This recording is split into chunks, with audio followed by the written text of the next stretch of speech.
Leadership جس کا ہم آپ کی گفتگو میں ذکر بھی سن رہے ہیں اور اس کے اوپر ویسے بھی بہت بات ہوتی ہے، یہ ہے کیا؟ کوئی شخص بھی اگر اپنے معاشرے کو کسی بہتری کی طرف لے کر جاتا ہے تو لیڈرشپ کا عمل ہے۔ پاکستان ایک اسٹرانگ ایجوکیشنل لیڈرشپ کیوں ڈیولپ نہیں کر پا رہا؟ تعلیمی اصلاحات کبھی سیاسی ترجیحات میں رہی ہی نہیں۔ تعلیمی شعبے کو سیاسی مقاصد کے لیے بہت استعمال کیا۔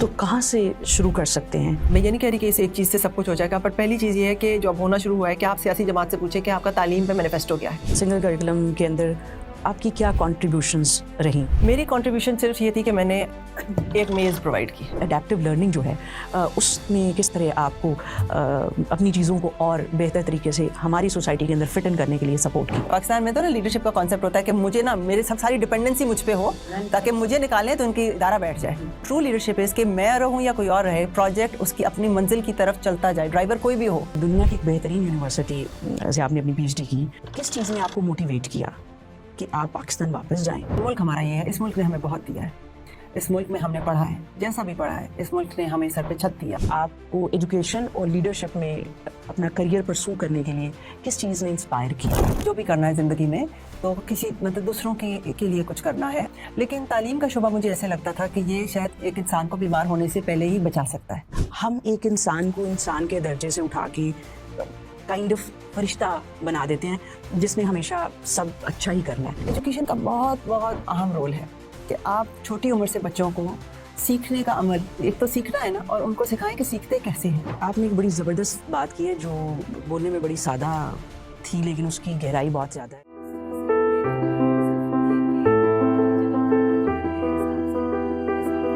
اچھا مجھے یہ بتائیے کہ جو آپ کی پرسنل لیڈرشپ پریکٹسز رہی زندگی میں، انہوں نے آپ کی پروفیشنل لائف کو کیسے شیپ کیا؟ پہلے میں بہت عرصہ یہ سوچتی تھی کہ لیڈرشپ اور پاور ایک ہی چیز ہوتے ہیں کہ جی اتھارٹی کے ساتھ فیصلے اور لیڈرشپ ایک گٹ انسٹنکٹ ہوتی ہے، ان بورن ہوتی ہے، اور لیڈرشپ جو ہوتی ہے کچھ لوگ لیڈر ہوتے ہیں کچھ لوگ نہیں ہوتے ہیں۔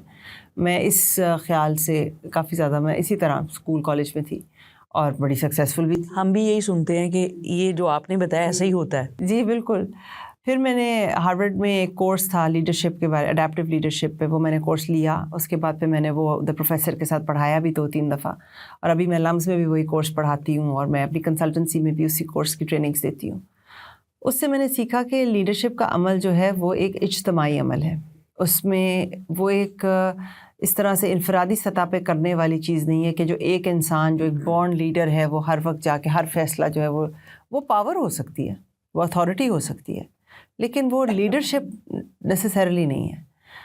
ابھی جیسے میں نے آپ کو یہ نیشنل کریکولم کی مثال دی، مجھے کیا مصیبت پڑی تھی کہ میں پورے پاکستان میں ٹریول کروں اور جا کے لوگوں سے ملوں، اور بڑی ڈینجرس جگہوں پہ گئی میں، فلائٹس کینسل ہو جانی، مطلب بلوچستان کے کتنے ایریاز میں گئی، ناردرن ایریاز میں گئی جہاں پہ فلائٹ کینسل ہو گئی، کوئی وجہ ہو گیا، میری فزیکل لائف کو تھریٹ تھا۔ پھر جس قسم کے انٹرسٹ کو میں اسٹیپ اوور کر رہی تھی، یہاں پہ بہت سارے پبلشرز ہیں جو بھی، جیسے میں نے اسکولوں کی مثال دی، بہت سے پبلشرز ہیں وہ بھی ایک بزنس مائنڈڈ ہی ہیں، وہ ان کے لیے یہ سیکنڈ کنسرن ہے کہ بچہ کیا سیکھتا ہے نہیں سیکھتا۔ تو اور مجھے لائف تھریٹس بھی تھیں، بٹ لیڈرشپ یہ ہے کہ آپ نے پہلے تو آئیڈینٹیفائی کرنا ہے کہ آپ کے اسٹیک ہولڈرز کون ہیں، کہ کس شخص کا اس چیز میں کوئی نہ کوئی فائدہ یا نقصان ہے، اور آپ کو ہر اس شخص کے ساتھ بیٹھ کے اس کی بات سننی، اور آپ کو اپنے آپ کو اس پوائنٹ پہ لے کے آنا ہے کہ بے شک آپ اس کی بات سے ایگری نہیں کرتے، متفق نہیں ہیں، لیکن اگر آپ اس کی جگہ ہوتے تو آپ بھی وہی کرتے۔ یہ نہ سوچے کہ کیونکہ وہ فضول انسان ہے، وہ بد اخلاق ہے، یا اس کے مورلز خراب ہیں، نہیں، آپ کو سمجھنا ہے کہ اس شخص پہ کیا پریشرز ہیں، اس شخص کے کیا انٹرسٹ ہیں، جس کے حساب سے اگر میں اس جگہ پہ ہوتا تو میں بھی یہی فیصلہ لیتا، ایک اچھا انسان ہونے کے باوجود، تو یا ایک اچھا انسان ہوتے ہوئے۔ تو جب آپ یہ بائس ہٹا کے، یہ بہت مشکل کام ہے، کیونکہ کچھ لوگ سمجھتے ہیں کہ اگر کوئی شخص کہتا ہے کہ جی میری گاڑی پہ پتھراؤ کرنا ہے انہوں نے، یا مجھے انہوں نے لائف تھریٹ ڈیتھ تھریٹ دی ہے انہوں نے جی اگر دی ہے یا کچھ اس طرح یا باقاعدہ میری زندگی میں پرابلمس لانے کی کوشش کی ہے، بٹ اپنے آپ کو اس پوائنٹ پہ لے کے آنا کہ اس کے اوپر کیا پریشرز ہیں اور پھر اس کے ساتھ کام کرنا کہ وہ تمہارے پریشرز ہیں، یہ میرے پریشرز ہیں اور ہم مل کے اس پروجیکٹ پر کام کر رہے ہیں. تو یہ ایک بہت یہ اڈیپٹیو لیڈرشپ کی اپروچ ہے اور یہ میں نے ہارورڈ میں سیکھی اور پہلے پڑھاتی رہی اور پھر اپلائی کرنے کا موقع ملا. تو اس سے ہوا یہ کیونکہ 18th امینڈمنٹ کے بعد تو میرے پاس اسلام آباد کی فیڈرل کیپٹل ٹیریٹری میں صرف 400 اسکول تھے. میں بآسانی کریکلم بنا سکتی تھی ایشو کر کے 400 اسکول میں تو نافذ کر سکتی تھی. تو لیکن میرے جانے کے بعد کیونکہ وہ تمام اسٹیک ہولڈر اس کے اندر ڈیپلی انوالوڈ تھے، ان کے میں نے جیسے آپ کو کہا بڑے سے لوگوں کا غصہ بھی سنا اور ہر طرح کی بات سنی، بہت اچھے لوگ بھی تھے. تو جب میں چلی بھی گئی کیونکہ ایجوکیشن کو پولیو کے قطرے نہیں ہیں کہ ایک دفعہ پلائے گئے تو کام ختم. ایجوکیشن کو 10-15 سال لگتے ہیں رزلٹ دینے میں کیونکہ سارے اسٹیک ہولڈرز لیڈرز بن چکے تھے اس پروجیکٹ کے. میرے جانے کے بعد وہی پبلشرز جو میرے بہت خلاف تھے، جو میرے پہلے 6 مہینے میں میرے بہت خلاف تھے، جو میرے آخری 6 مہینے تھے 3 سال میں، وہ میرے سب سے بڑے پارٹنرز تھے. اور میرے جانے کے بعد انہوں نے اس کریکلم پروجیکٹ کو آگے تھرو کیا. اور پنجاب میں بھی نوٹیفائی ہو رہا تھا، 9ویں سے 12ویں کا نوٹیفائی میرے بعد ہوا. کتابوں کے ٹینڈرز نکلے کیونکہ ان کو میں ساتھ لے کر چلی تھی. ساتھ لے کے چلنے کا یہ مطلب نہیں ہے کہ آپ کے وہ بیسٹ فرینڈ بن گئے ہیں، آپ کو اچھے لگتے ہیں، نہ ان کو میں اچھی لگتی تھی، مجھے بھی ان سے ڈر ہی لگتا تھا. لیکن یہ ہے کہ آپ نے انٹرسٹ الائن کرنے ہیں. So that I think is adaptive leadership and I really encourage people to کہ YouTube پر اس کے بارے میں سیکھیں اور اس کو اپلائی کریں. ایک اچھا ماڈل ہے. بالکل.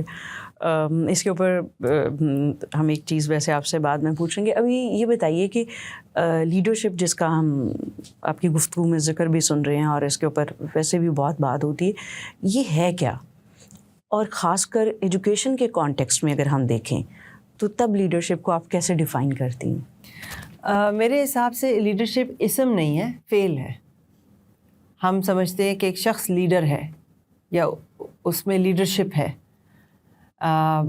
کوئی شخص بھی اگر اپنے معاشرے کو کسی بہتری کی طرف لے کر جاتا ہے تو لیڈرشپ کا عمل ہے.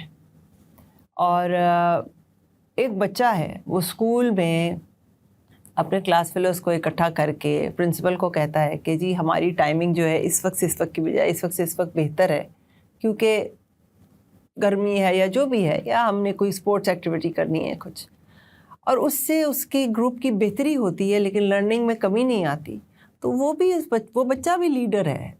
اس کو کوئی آپ نے ٹی وی پر نہیں چلایا، اس کے کوئی آپ نے وہ اسٹریمرز نہیں بنائے.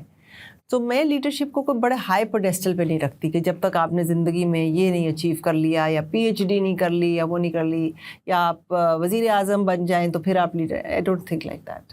ہاں، وہ ان سب میں پاور ضرور ہے، بٹ پاور پلس لیڈرشپ یا even leadership without power without authority can be exercised. And some time power without leadership بھی ہو سکتا ہے. بالکل، اکثر پاور وداؤٹ لیڈرشپ ہوتا ہے. تو ایجوکیشن کے کانٹیکسٹ میں آپ اس کو کیسے ڈیفائن کریں گی؟ دیکھیں، جو آپ کے ٹیچرز ہیں، ٹیچرز کی تمام تر اکاؤنٹیبلٹی ہوتی ہے. کتنے بچے جو ہیں فرسٹ آئے، نہیں آئے، امتحان میں رزلٹ کیا آیا. تو یہ سسٹم سیٹ اپ کرتا ہے ایک استاد کو کہ وہ بچے کے ساتھ اس کو ساتھ لے کر نہ چلے، پر چاہے خود اس کو چیٹنگ کروائے لیکن اس کے نمبر اچھے آنے چاہیے. ٹھیک ہے، چاہے وہ بچے کو مارے، چاہے ڈانٹے، چاہے ایبسنٹ رہے کلاس سے، چاہے بچوں سے برتن دھلوائے، اینڈ وہ نمبر اچھے آ گئے تو ٹیچر کو سیلری ٹائم پہ ملے گی یا جو بھی ہے اس کو. ہمارا سسٹم اس وقت اساتذہ کو ایک بہت نیگیٹو اسپیس میں ڈال دیتا ہے کہ آپ نے کورس بس ختم کرنا ہے. دن ہے نہیں، چھٹی پہ چھٹی ہے، اسکول الیکشنز کے لیے ووٹنگ بوتھ بن رہے ہیں اور سب کچھ. پھر ٹیچرز کو ہر چیز کی، چاہے انہوں نے کھالیں قربانی کی کھالیں اکٹھی کرنی ہے، ٹیچرز کو ہر اس کام پہ لگایا ہوا ہے سوائے پڑھانے کے. اور ان کی اکاؤنٹیبلٹی تمام تر اس پہ ہوتی ہے کہ بچوں کا رزلٹ کیسا آ رہا ہے. اس پر نہیں ہو رہی کہ کیا وہ بچوں کو ساتھ لے کے پڑھا رہے ہیں کہ نہیں. تو ایجوکیشن کے حساب سے میں کہوں گی کہ لیڈرشپ وڈ بی کہ آپ ٹیچرز کو جو ان کا کام ہے اس کے اوپر ان کی پیشہ ورانہ تربیت ہو کہ ان کا مین کام ہے کہ بچوں نے کیا سیکھا اور سیکھنے کے بعد کیا بچے یہ ڈیمونسٹریٹ کر سکتے ہیں کہ انہوں نے یہ سیکھا. رٹا ہوا دوبارہ سنا, رٹو طوطے بنا کے نہیں, بٹ کیا وہ اپلائی کر رہے ہیں جو انہوں نے سیکھا؟ کیا وہ سوال کر سکتے ہیں, ایک انٹیلیجنٹ سوال کر سکتے ہیں اس بارے میں؟ That would be leadership in education which currently جو سسٹم ہے وہ از ناٹ الاؤنگ دیٹ. اب کسی جواب سے میرا سوال جڑا ہوا ہے کہ پاکستان ایک اسٹرانگ ایجوکیشنل لیڈرشپ کیوں ڈیولپ نہیں کر پا رہا, اور یہ جو لیڈرشپ والا کلچر ہے اس کو فاسٹر کرنے کے لیے ہم کہاں سے شروع کریں, ہمارا کیا روڈ میپ ہو؟ دیکھیے, سب سے پہلی بات تو یہ ہے کہ آپ کہیں کہ تعلیم کبھی سیاسی ترجیحات میں, تعلیمی اصلاحات کبھی سیاسی ترجیحات میں رہی ہی نہیں, ٹھیک ہے نا, کہ ہاں بہت کم. اچھا, نہ صرف یہ ہے, اس کے اوپر تعلیمی شعبے کو سیاسی مقاصد کے لیے بہت استعمال کیا گیا. ٹیچرز پوسٹنگز اور ٹیچرز کی سیلری کہ جی یہ بیوہ ہے, اس کے 4 بچے ہیں, تو اس کو ٹیچر کی پوزیشن دے دیں, اس کا وظیفہ لگ جائے گا. اب آپ کو پتہ ہے کہ اس کو آپ کسی ویلفیئر پروگرام کے تحت ضرور کر سکتے ہیں. پھر ایک اور چیز جو میں نے سیکھی, ہم نے یہ تو سنا تھا کہ سیاستدان جو ہیں وہ جابس دیتے ہیں اپنے کنسٹیٹوئنسی میں, اپنے حلقے میں لوگوں کو جابس دیتے ہیں. میں نے یہ سنا کہ جو آپ کے بورڈ کے امتحان ہوتے ہیں, جو میٹرک انٹر کے امتحان ہوتے ہیں, ان کے جو چیئرمین بنتے ہیں نا, وہ بھی بہت بڑی پوزیشن ہوتی ہے, کیونکہ وہ سندیں بھی دیتے ہیں اپنے حلقے کے لوگوں کو. جی, تو میں نے کہ جی اس کو چیئرمین کو آپ کہہ رہے ہیں, اب چیئرمین نے جا کے 1 کروڑ 2 کروڑ کی رشوت دے کے چیئرمین بننا ہے, پھر اس سے اتنے ہی کم از کم اس سے ڈبل واپس کمانے ہیں, اپنی انویسٹمنٹ پہ ریٹرن لینا ہے. تو ایک بورڈ ہے, میں نام نہیں لوں گی, جس نے 1 سال میں 1300 بچے کو فیل کیا, کیونکہ 1300 فیل ہوگا تو کتنا ہی پھر سپلی کے لیے اپلائی کرے گا, اتنی ہی آمدن ہوگی بورڈ کے لیے. تو میں جو آپ کو, یہ تو ایک مثال ہے, میں آپ کو 10 اور دے سکتی ہوں کہ تعلیمی اصلاحات کبھی سیاسی ترجیحات میں رہی نہیں, بلکہ الٹی طرف تعلیم کو سیاسی مقاصد کے لیے استعمال دبا کے کیا جا رہا ہے. تو اس لیے پاکستان کے تعلیم کے حالات. تو کہاں سے شروع کر سکتے ہیں, کیسے وہ ایجوکیشنل لیڈرشپ کا کلچر یہاں پہ, اس لیے اس کو جاننا چاہ رہے ہیں کہ ہماری کوشش ہوتی ہے کہ یہ دیکھا جائے کہ ہماری ڈائریکشن کیا ہے.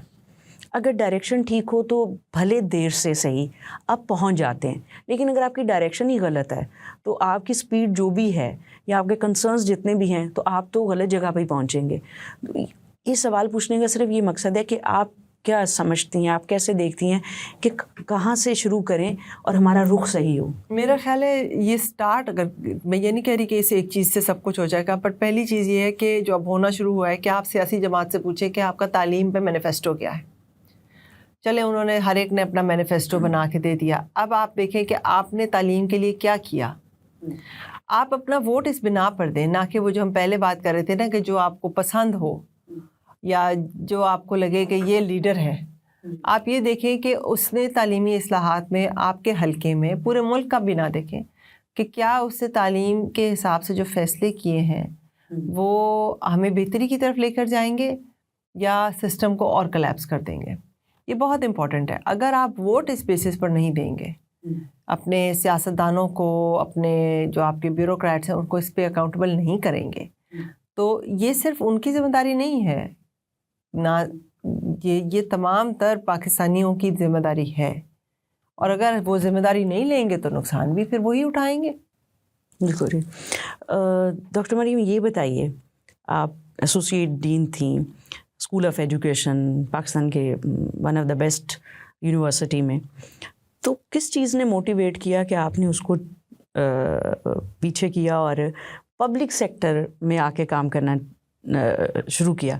کیونکہ ایک خیال اور پریکٹس تو پاکستانی سماج کے اندر یہ ہے کہ گورنمنٹ کے ساتھ آپ جڑ جائیں تو بیوروکریسی اور دوسرے جو فیکٹرز ہیں وہ آپ کو کام اگر آپ اچھا کرنا چاہ رہے ہیں تو کافی مشکل میں ڈال دیتے ہیں, بڑے روڑے اٹکائے جاتے ہیں.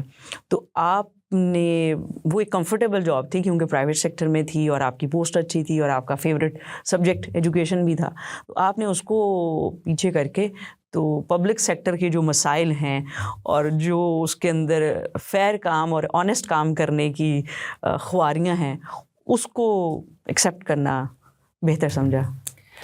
نہیں, نہ صرف سٹارٹ کرنا بلکہ پچھلے, جیسے میں 3 سال کی بات کر رہی ہوں, اب یہ پچھلے 3-4 سال پاکستان میں بہت پولیٹیکل ٹرموائل رہا ہے.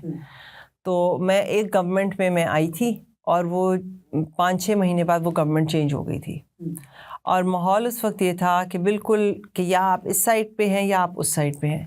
تو نہ صرف یہ کہ ایک کمفرٹیبل زندگی کو چھوڑ کے اس طرف جانا, دوسرا سوال یہ تھا کہ وہاں پر ٹکے رہنا, کیونکہ جب گورنمنٹ چینج ہوئی تو سارے کہیں کہ جی یہ تو اس سیاسی پارٹی سے منسلک ہیں. تو میں نے کوئی پولیٹیکل پارٹی, میں تو پارٹی ورکر تو نہیں تھی نا, میں تو گورنمنٹ آف پاکستان کی امپلائی تھی اور اپنے تعلیمی جو میری کریڈینشلز ہیں اس کی بنا پہ ہائر ہوئی تھی. میری P H D thesis dissertation ساری پاکستان کے جتنے بھی نصاب رہے ہیں ان کے انالیسس پہ تھی, پاکستان کی ہسٹری ٹیکسٹ بکس کے انالیسس پر تھی. اس ٹیکسٹ بک بورڈ کی پوری ایتھنوگرافی تھی اس میں کہ ایک ٹیکسٹ بک کیسے بنتی ہے, کن پریشر. تو یہ میری ایکڈیمک ساری بیک گراؤنڈ تھی, اس کی بنا پر مجھے ریکروٹ کیا گیا اور میں نے وہ کام کرنا تھا. لیکن اب جب اس بنا پہ مجھے ہٹائے جانے کی بہت پریشر آ رہا تھا کہ ان کو ہٹائیں, یہ تو اس پارٹی کے انڈر سرو کی تھی رادر دین کہ میرا کام دیکھتے, اور میری اپنی فیملی میں تھا کہ ہم نہیں چاہتے کہ تمہیں کوئی نوکری سے نکالے. بٹ اس پریشر کو سسٹین کرنا, مجھے یاد ہے میں نے اپنے ابو سے ایک دفعہ بات کی تھی. میں نے ابو کو کہا, ابو اس وقت کوئی ایسی نوکری نہیں ہے کہ 6 مہینے کی محنت کے بعد میں پورے صوبے کی کتابیں اپڈیٹ کر دوں گی جو 30 سال سے اپڈیٹ نہیں ہوئی. وہ کے پی کی کتابیں ہم نے پہلے سال میں اپڈیٹ کی تھی.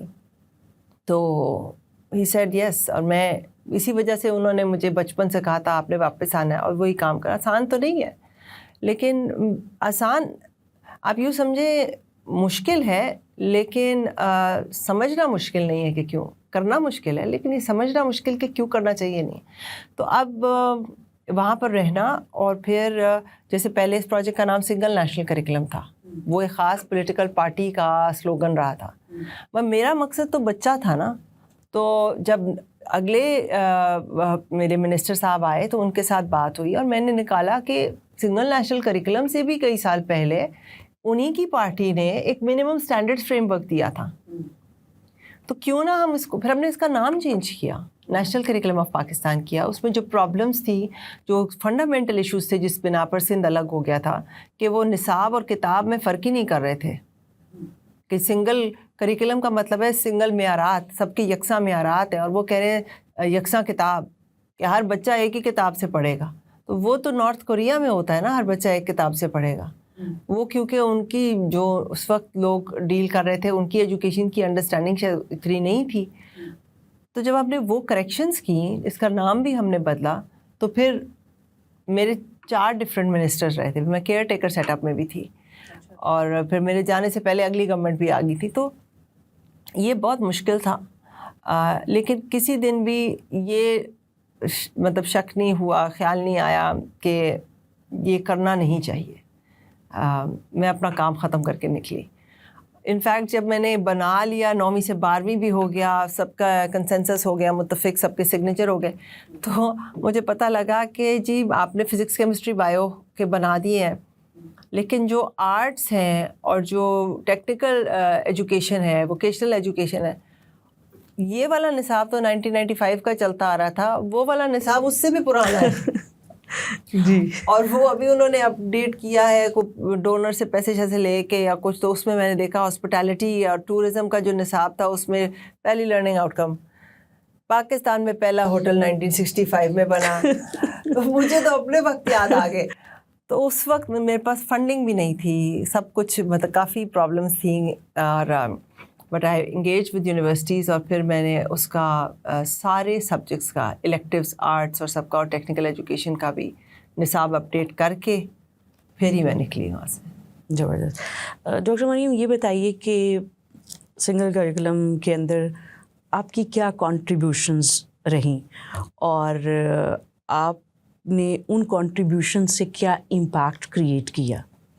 اور ساتھ ہی یہ بھی بتائیے کہ آپ کے اپنا دورانیہ ٹینیور پورا کرنے کے بعد جب آپ وہاں سے آ گئیں تو اسٹل کون سے چیلنجز ہیں جن کو ایڈریس کرنے کی ضرورت ہے؟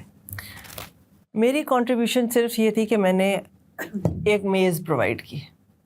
میں نے ایک میز پرووائڈ کی جس کے اراؤنڈ میں نے سارے صوبے کے لوگوں کو بٹھایا, چاہے وہ انگریزی سبجیکٹ مضمون کے ایکسپرٹس تھے, چاہے وہ اردو کے تھے یا سائنس کے تھے یا جنرل نالج کے تھے یا ہسٹری جغرافی, جو بھی سارے. میں نے صرف ایک میز پرووائڈ کرنی تھی, اس پر میں نے صوبوں کے جو ایکسپرٹس تھے اور جو ہمارے ٹیکنیکل ایکسپرٹس تھے ان کو بٹھانا تھا, اور میں نے انہیں کہنا تھا اس دروازے کے اندر سے اور کوئی نہیں آئے گا, آپ مل کے کام کریں اور مجھے بتائیں کہ پاکستان کے 4تھی جماعت کے بچے کا سائنس کا کریکلم, میتھ کا کریکلم کیا ہونا چاہیے, مل کے ڈیسائیڈ کریں. ان کو پروٹیکٹ کرنا میری ذمہ داری تھی.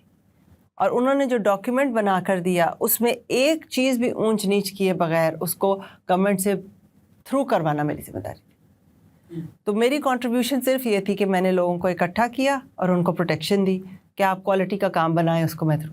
جیسے ہم پاکستان اسٹڈیز کر رہے تھے تو وہ لوگ کہہ رہے تھے, سب لوگ ڈرے ہوئے تھے کہ یہ ہم کیسے چینج کر دیں, یہ وہ. ہم نے ایک آنیسٹ ہسٹری سکھانی ہے بچوں کو. ہمارے وقتوں میں تو چل گیا نا, ہم نے بڑے ہو کے سیکھا, اچھا دو جنگیں نہیں تھیں 3 تھیں اور ہم ساری جیتے نہیں تھے, اچھا ایک میں تو ملک ہی الگ ٹوٹ گیا تھا. تو جب بچے کا اپنی کتاب سے اعتماد ٹوٹتا ہے نا, تو جو باتیں سچ بھی لکھی ہوتی ہے کتاب میں وہ ان کو پر بھی سوال اٹھاتا ہے. تو ہر صحیح اپروپریٹ سرکل میں یہ بات کرنا, انہوں نے کہا کہ ہم کارگل کی وار بھی لکھنا چاہتے ہیں. آپ لکھنا چاہتے ہیں آپ لکھیں, اس کو اپروو کروانا میری ذمہ داری ہے. واہ. تو میری کنٹریبیوشن صرف یہ تھی کہ میں نے ایک ٹیبل دی, ہر کمرے میں ٹیبل تھی, لوگ آئے, کئی دفعہ آئے, کانفرنسیں ہوئیں, آن لائن ہوئیں, ان پرسن ہوئیں, کرا کے جب ڈاکیومنٹ بن گیا. اب آپ کا دوسرا سوال کہ کیا چیز ہے جو رہ گئی. نہیں, امپیکٹ. ہاں بالکل امپیکٹ. دیکھیے پالیسی جو ہے کریکولم پالیسی وہ صرف اس رخ کا تعین کرتی ہے کہ آپ نے جانا کہاں ہے, ورنہ تو آپ آنکھوں پہ پٹی باندھ کے کبھی ادھر ٹھکر کھا رہے ہیں کبھی ادھر.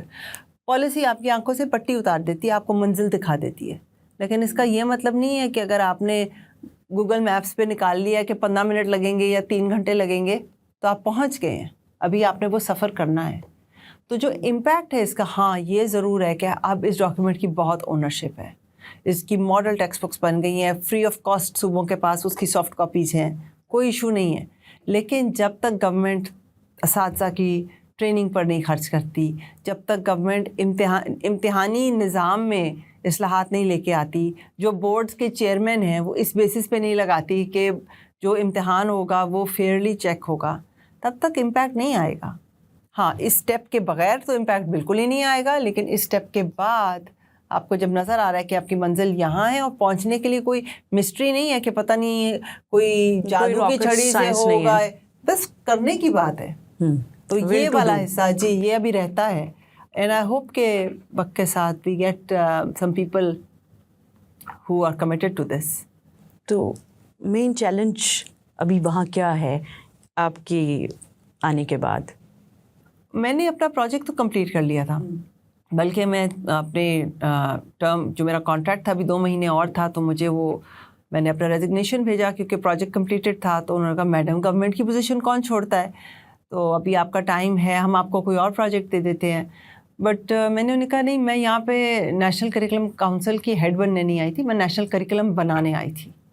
میں نے کریکولم بنا دیا ہے, پرنٹ ہو گیا, آپ کو دے دیا ہے, اور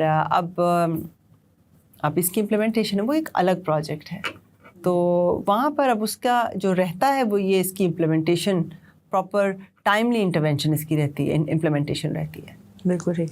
ڈاکٹر مریم یہ بتائیے گا کہ ہائی فیسٹ جو ہیں ان کی آپ کی زندگی کے اندر جو لیڈرشپ کی ایک انڈرسٹینڈنگ ہے, گروتھ ہے, ان کا رول کس طرح آپ دیکھتی ہیں, اور کتنا ضروری ہے کسی ایجوکیشنل جرنی کے اندر کسی ایک ایسے استاد, کسی ایسے مینٹور کا آپ کے ساتھ ہونا؟ اور خاص کر یہ بھی بتائیے گا اڈیپٹیو لرننگ جو ہے اس نے کس طرح آپ کو اپنی چیزوں کو اور بہتر طریقے سے ہماری سوسائٹی کے اندر فٹ ان کرنے کے لیے سپورٹ کیا؟ یہ اڈیپٹیو لیڈرشپ کا کورس جس کی میں پہلے بھی بات کر رہی تھی، پروفیسر رون ہائیفٹ سے پڑھاتے ہیں، پچھلے 30-35 سال سے ہارورڈ میں پڑھا رہے ہیں، اور المنائے جو گریجویٹس ہیں وہ ہمیشہ اس کورس کو رینک کرتے ہیں کہ یہ سب سے فائدہ مند کورس تھا ان کے لیے. تو وہاں پر میں پڑھ کے آئی تھی، تو جب میں نے یہاں لمس میں پڑھانا شروع کیا تو مجھے تب پتہ نہیں یہ پاکستان میں ٹرانسلیٹ ہوگا کہ نہیں، لیکن پاکستان میں ٹرانسلیٹ ہوا بڑا اچھا، یہاں پہ بچوں نے بڑا اچھا پک کیا. اس کے بعد ہمارا ایک پروجیکٹ تھا پنجاب کے جو اے ای اوز ہیں، اسسٹنٹ ایجوکیشن آفیسر، جو ایڈمنسٹریٹرز ہیں ہر اسکول میں، ان کے ساتھ ٹریننگ میں 4 ڈسٹرکٹس ہمیں پائلٹ ملی تھی. تو فیصل آباد سے جو آئے ہوئے تھے ان کو میں ٹریننگ دے رہی تھی. تو انہوں نے بھی وہ جو ٹرمز تھی، جو نام تھے کہ جی فیکشن انالیسز اور اسٹیک ہولڈر اور وہ سب، تو مجھے وہ ایک صاحب تھے، وہ بڑے اچھے اسٹوڈنٹ تھے، انہوں نے کہا مطلب میڈم آپ کہہ رہی ہیں کہ ہر اس میں ایک ٹولہ ہوتا ہے جو جس کا اپنا انٹرسٹ ہوتا ہے. میں نے کہا جی بالکل. سو وہ بڑا اچھا اپلائی کیا. پھر جب میں نے اسے اپنی خود پروفیشنل زندگی میں نیشنل کریکولم کے لیے اپلائی کیا، کہ میں نے لوگوں کے ساتھ انگیج کر کے، میں نے یہ نہیں کہا کہ جی میں وہ سلیکٹڈ ہوں کہ جی میں نے آ کے سب کچھ کرنا ہے اور میں ہوں اور میں چلی گئی تو یہ سب رک جائے گا، اور بلکہ رک جانا چاہیے. پاکستان میں تو نا لیڈرشپ کا کانسیپٹ ہوتا ہے کہ مجھے نا میرے ساری ڈپینڈنسی مجھ پہ ہو تاکہ مجھے نکالیں تو ان کی ادارہ بیٹھ جائے. لوگ اس طرح چلتے ہیں. میرا اپوزٹ تھا. یہ اڈیپٹیو لیڈرشپ کا پروفیسر رون ہائیفٹس نے مجھے سکھایا تھا کہ ڈپینڈنسی کا اپنا رول ہوتا ہے شروع میں، لیکن ٹرو لیڈرشپ اس کہ میں رہوں یا کوئی اور رہے، پروجیکٹ اس کی اپنی منزل کی طرف چلتا جائے، ڈرائیور کوئی بھی ہو، لیکن باقی جو ساتھ مسافر بیٹھے ہیں وہ اگر گاڑی ادھر کی ادھر ہو، سارے مسافر میں سے کوئی نہ کوئی یا سارے ہی کہہ دیں نہیں نہیں ہماری منزل اس طرف نہیں، ہماری منزل اس طرف ہے. تو یہ بہت ایک مجھے فائدہ مند رہا تھا، ورنہ تو کافی مشکل ہو جاتا. بالکل جی. ڈاکٹر مریم، آخری سوال آج کے لیے، اس لیے کہ آپ کا جو پورا پورٹ فولیو ہے اور جو آج ہم نے بات چیت کی ہے، اس کے بعد مجھے لگتا ہے کہ آپ سے وقت لے کے ہمیں کچھ اور گفتگو بھی کرنی چاہیے، لیکن آج کے لیے مجھے ایک چیز پوچھنی ہے آپ سے. آپ نے شروع میں بتایا کہ آپ کو کلیئرٹی تھی کہ آپ MBBS ڈاکٹر نہیں بنیں گی اور آپ کو ایجوکیشن اور لیڈرشپ میں جانا ہے، اور پھر اس وقت سے لے کے جو تھرو آؤٹ آپ کی جرنی رہی اور اب جہاں آپ ہیں، اس ساری جرنی میں جتنی بھی چیزیں آپ نے شیئر کیں، وہ آپ نے سوچی یا پریکٹیکلی کی، وہاں کلیئرٹی بہت تھی. اور ہمارے بہت سارے مسئلے اس لیے بھی ہوتے ہیں کہ ہم کنفیوزڈ ہوتے ہیں، اور کچھ لوگ تو کبھی کبھی ہماری قوم کو ایک کنفیوزڈ نیشن بھی کہہ دیتے ہیں. ہم آپ سے یہ جاننا چاہتے ہیں کہ یہ جو ذہن اور فکر کی ایک کلیئرٹی ہے، اور خاص کر جب آپ نیشنل سنگر کریکولم میں تھیں اور جو حالات وہاں پہ آپ کے لیے بنے، جو آپ نے شیئر بھی کیے ہیں، اس کا ایک پریشر بھی بہت زیادہ تھا، تو اس کے اندر بھی آپ کو تھا کہ میں نے یہ چھوڑنا نہیں، مجھے یہ کرنا ہے. تو ایسی کلیئرٹی جو ایکسٹرنل اور may be internal pressures, challenges, difficult times, ان سب کے اندر بھی آپ کو اس راستے پہ رکھے کہ نہیں مجھے کرنا ہے، میرا راستہ صحیح ہے، میں نے کرنا ہے. اس کلیئرٹی کی جو جرنی ہے، جو پروسیس ہے، ہم چاہتے ہیں آپ ہمارے ساتھ وہ شیئر کریں، اس لیے کہ اگر آپ کو کلیئرٹی آ جائے تو شاید آدھے سے زیادہ آپ کی پریشانی اور آپ کا ڈگمگانا اور مشکل حالات میں گھبرا جانا، ڈٹے نہ رہنا. ہمارے ایک دوست ہیں، وہ کہتے ہیں کہ صبر کا مطلب یہ تھا کہ آپ صحیح بات پر ڈٹے رہیں، کھڑے رہیں. what you can explain to us کہ وہ کون سی پروسیس یا وہ کون سی چیز ہے. اوبویسلی یہ چھوٹی نہیں ہوگی نا، یہ اس میں کافی چیزیں شامل ہوں گی، جس نے ڈاکٹر مریم چغتائی کو ایک کلیئر ہیڈڈ انسان بنایا. میں سمجھتی ہوں کہ کلیئرٹی کے لیے کنفیوژن بہت ضروری ہے.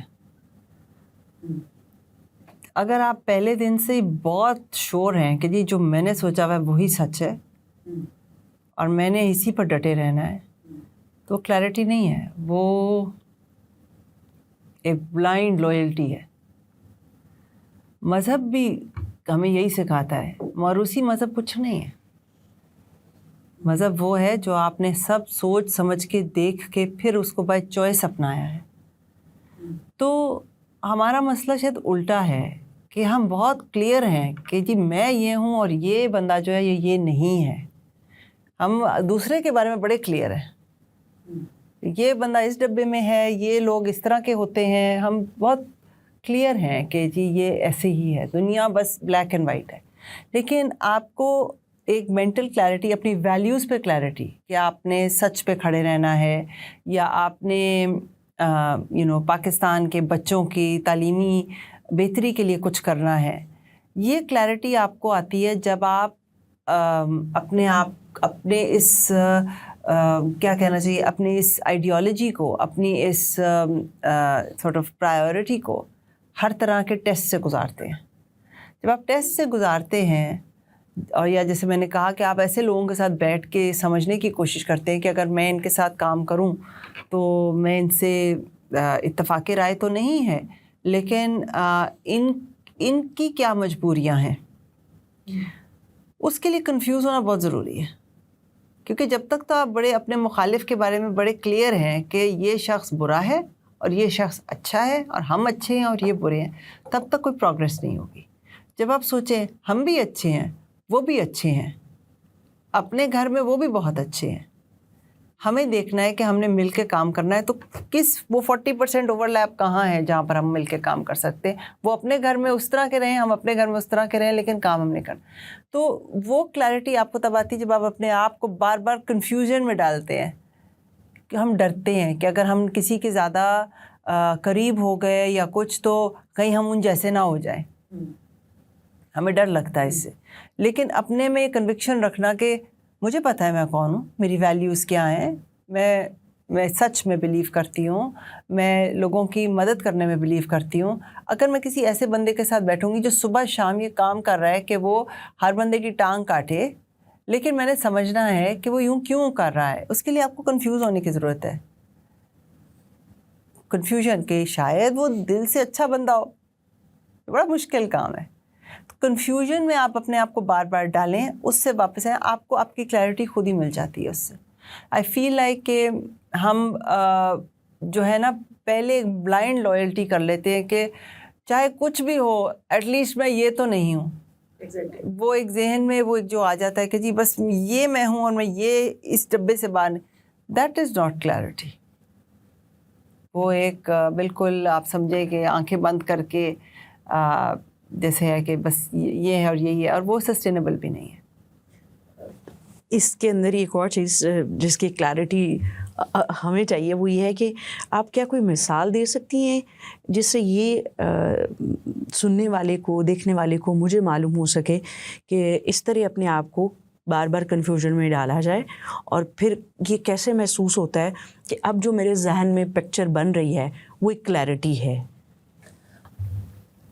آپ کو مثال میں یہ دوں گی کہ جنگ بدر کے بعد نبی کریم صلی اللہ علیہ وآلہ وسلم نے جو پرزنرز آف وار تھے, جن کو کیپچر کر لیا تھا دوسری جو مخالفین تھے ان کی طرف سے, انہیں کہا کہ اگر تم ایک بندے کو پڑھاؤ گے, ایجوکیٹڈ کر دو گے, لٹریٹ کر دو گے, تو تمہیں ہم رہا کر دیں گے.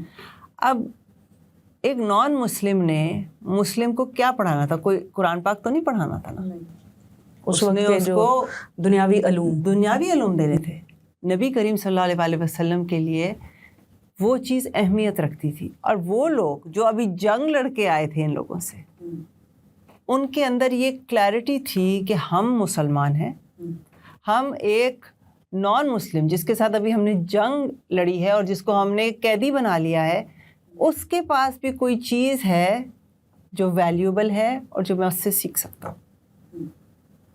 تو یہ کلیئرٹی جو ہے, انہوں نے اپنے آپ کو کنفیوز کیا نا تھوڑا سا, کہ آپ نے اس کے ساتھ بیٹھنا ہے اور اس شخص سے کچھ سیکھنا ہے جس سے آپ ہر چیز پہ اختلاف کرتے ہیں, ہر چیز. اور اس وقت پاور ڈائنامک یہ کہ آپ اس کو قتل بھی کروا سکتے ہیں, کر سکتے ہیں قیدیوں کو, جنگ میں بھی تو قتل ہو سکتا تھا.